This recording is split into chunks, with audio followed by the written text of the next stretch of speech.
She said it's a section. If she says a section, brother, she ain't the only one. The prostitute ain't the only one.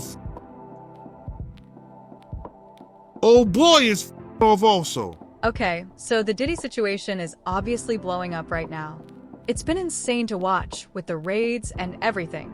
But honestly, a lot of people have been talking about theories surrounding him for years, especially when it comes to Tupac and Biggie's deaths. Everyone's got an opinion, right? But I came across some info that's a little different, a little more direct, let's say. Basically, Gone Deal, who was Diddy's bodyguard back in the day, is claiming that Diddy had way more involvement in those murders than anyone's ever let on. And this isn't just some random dude on the internet. Deal was there. He was literally in the car when Biggie got shot.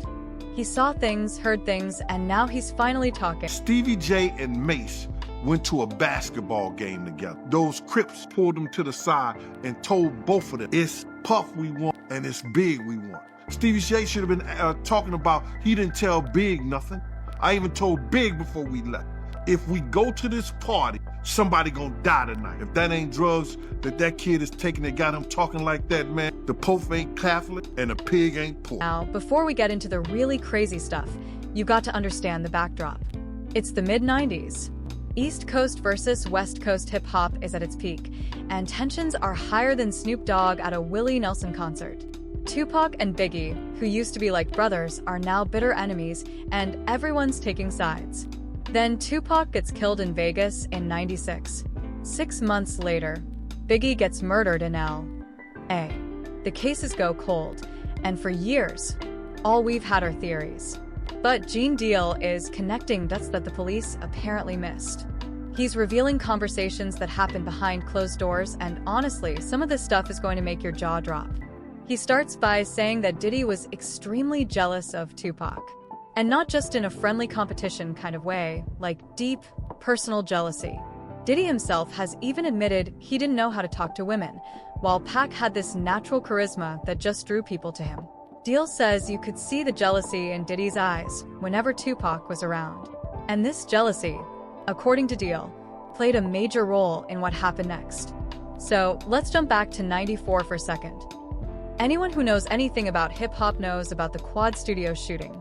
That's the night everything changed between Tupac and Biggie. Tupac was at Quad Studios in Manhattan to record with some other artists. When he got to the lobby, 3 men wearing army jackets robbed and shot him 5 times. He survived, but barely. The shooter was a guy named Isaac Dexter, who eventually confessed that he was paid $2,500 by Jimmy Henchman, a powerful music executive, to carry out the shooting. Now, back then, Jimmy Henchman was not someone you wanted to mess with. He had serious power in the music industry and serious connections on the streets. But here's where Deal's story gets really spicy. He claims that he was there that night to spy on Biggie. Jimmy Henchman allegedly told him they were going to teach Pac a lesson because Pac owed him some money. So that's why Deal was at the studio when Tupac showed up. Pac owed Henchman money. And Deal is claiming that Diddy knew Jimmy Henchman was coming to hurt Tupac. Okay, so Gene says that Diddy was actually at Quad Studios that night. And get this, Diddy knew that Jimmy Henchman was coming to hurt Tupac, and he did absolutely nothing to stop it. Let that sink in for a second. Imagine knowing someone's about to get shot, and you just say nothing. You just let it happen. That's cold, man. That's really cold. Gene asks the question we're all thinking. Was Diddy's jealousy of Tupac so strong that he was okay with him getting hurt? Did he think, well, if Tupac's out of the picture, that's one less person outshining me? I'll let you decide.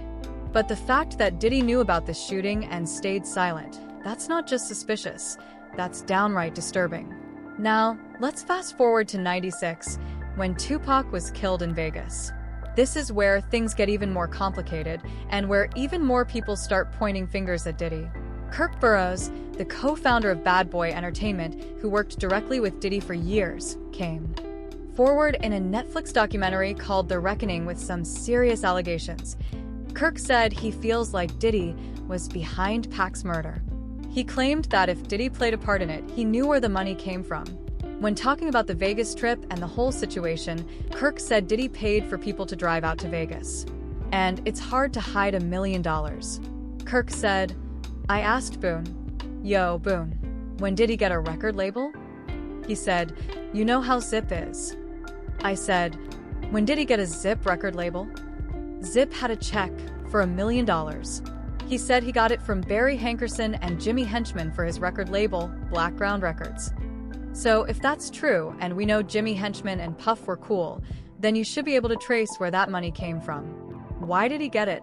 Kirk Burroughs says he believes Diddy had a lot to do with Tupac's death, and the reason is the same jealousy we talked about earlier.